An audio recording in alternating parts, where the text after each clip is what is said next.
पालिकेमध्ये महापौर दालनामध्ये रंगरंगोटीचं काम सुरू झालंय। मुंबईचा महापौर कोण होणार याकडे सर्वांचं लक्ष लागून राहिलेलं आहे।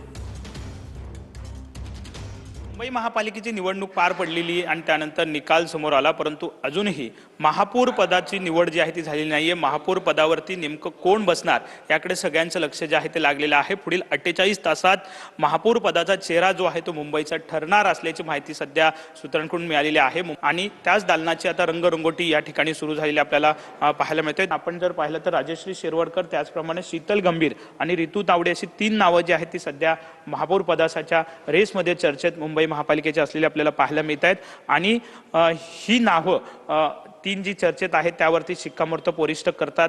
कोणाच्या नावावरती हे बघावं लागेल, परंतु प्रतिष्ठित असे मुंबई महापालिका आणि त्याचं महापौर पद जे आहे ते खूप महत्त्वाचं असतं। सगळ्यांचंच लक्ष जे आहे ते मुंबई महापालिकेच्या महापौर पदाकडे लागलेलं आहे। येत्या 48 तासात या सगळ्याचा उलगडा जो आहे तो होणार आहे। कॅमेरामन रोहन पवारचा विनायक डावरुंग, TV9 मराठी।